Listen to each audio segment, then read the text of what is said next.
you're always non-intentionally and unconsciously giving your energy away. You're giving your energy away to things, to people, to events, to circumstances, to outcomes. And that's wherever you put your attention, but not so much your mental attention, so not so much your mind attention, but rather, or more so, the attention of your heart. Because your heart has over 100 times more electromagnetism than your brain.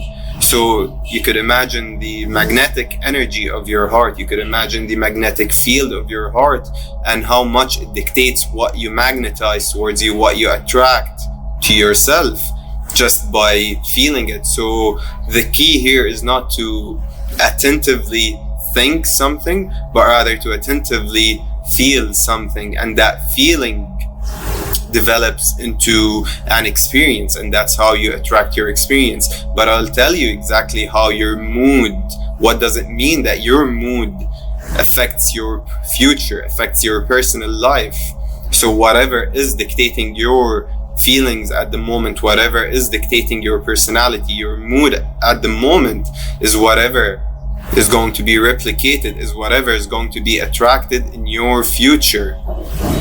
However, your thoughts affect your feelings. Your thoughts translate into your feelings. So your thoughts affect your feelings, and your feelings affect your physicality, your physiology, and your feelings affect your mood. Your feelings affect your personality, and your personality affect your personal reality, like Joe Dispenza always says. And so what does it mean? So it's the point is that it's all interrelated.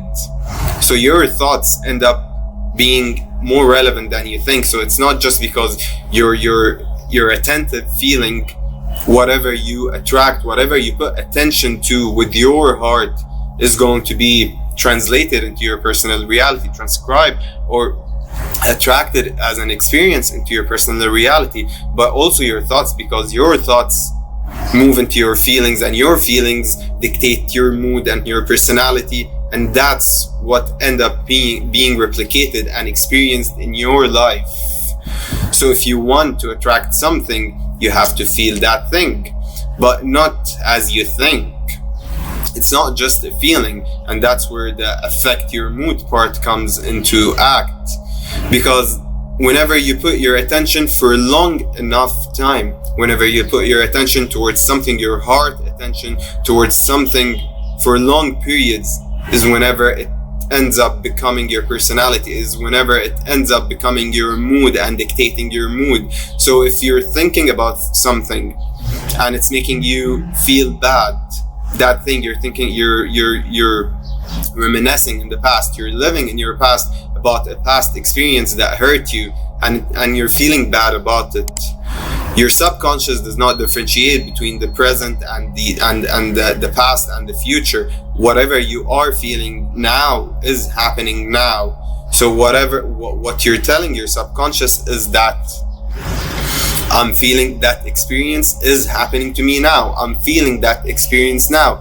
And as such, your subconscious starts looking for evidence externally for it.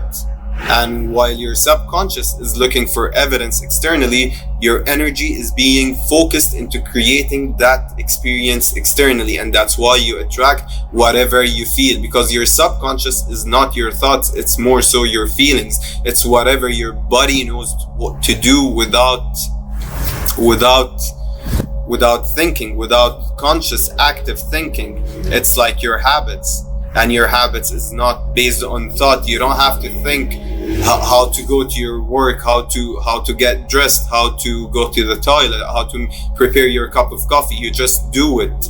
You do it out of your subconscious because it's now part of you. You don't think how to eat, how to drink. You just do it with so much ease and so fluently because it's part of your subconscious. It is who you are at this moment. It could, at some point in the future, you could disconnect your neural pathways, and that's what happened with people, for example, with Alzheimer or with dementia. and they end up not knowing how to eat or forgetting to eat, or because their neural pathways are not connected anymore, they're not there anymore, so it's not part of their experience, it's not part of them. So it's not just that you could do such things as drinking or driving or eating without thinking, but anything could be done without thinking, and anything, even the easy things, the things you think that are just normal to everyone, like drinking and eating, could also at some point not be part of who you are, not be a part of your subconscious, and then not going to be done with ease and fluently, and it's going to be a thought process. It's going to require active thinking and attentive thinking in order to get it into your experience. So whatever you experience, whatever you think about for a long enough time, it's translated as part of your current experience, as part of your present. The subconscious thinks it is happening now, and the subconscious is whatever your mood is. So I'll tell you exactly how to know what you are attracting in your near future, or in your future in general. And that's, you know that by knowing, by observing what affects your mood, because that tells you that you're giving it enough energy to be part of your reality.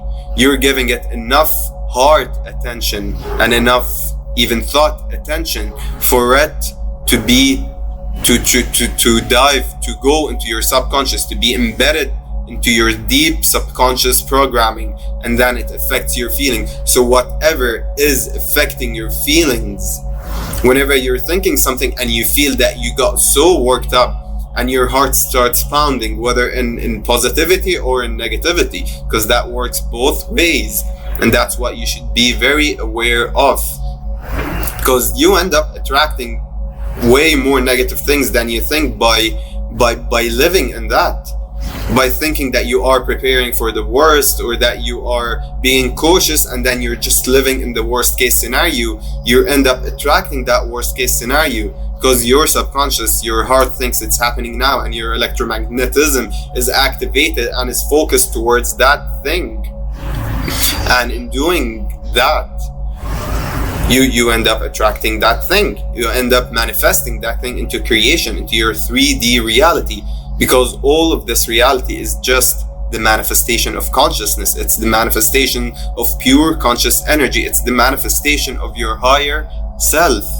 So whatever you release, whatever you radiate, whatever you imbue to your higher self by saying that that's who I am now, whatever you get into your subconscious, and then towards your higher self, towards whatever you release in your energetic vortex, in whatever you put momentum to, energetic momentum towards, whatever you release your electromagnetism towards, is whatever being going to be experienced through your consciousness.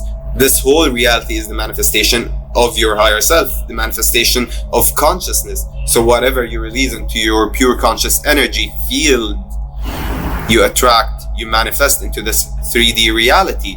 And so whenever something is able to affect your mood, is able to affect your feelings, is able to affect your day, your personality, that's when you know that it's becoming a part of who you are, because it has so much energy that it's coming into creation, that it's affecting who you are, it's affecting your personality, and that translates into your personal reality. And that's what I mean by whatever energy dictates your mood ends up recreated in your personal future, ends up being your personal future, ends up being your future. So if there's an experience that you're thinking about and it's making you feel bad, and it's affecting your mood, as in it's affecting how you are interacting with others, it's affecting your normal rhythm, your normal routine, your activities during the day. Maybe you would, if it's a negative experience and it's what you're thinking about it, now maybe you're not able to get out of bed, you're not able to eat well, you're not able to interact with zealous and excitement like you used to, you're not able to love and be as excited, to share the excitement over something small, over life, you're not able to harbor gratitude for life, and you're not able to feel joy. And that's changing how you act and how you react to things, and you're becoming very ill-tempered and you're reacting negatively to everything, then that thing will surely soon be replicated in your future. Not the exact experience, but an experience that's going to replicate the feeling you are feeling, the emotions you are feeling. And that's why you should feed the white wolf more than your black wolf.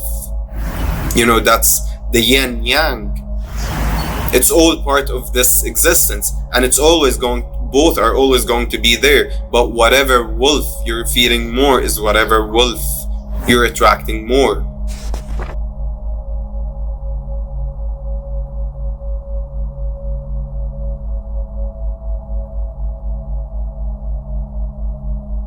So the more you feed those energies, the easier it is to replicate experiences that make you feel such emotions and such feelings, easier than it would to create experiences that would make you feel. It's easier to align with the positive than the negative.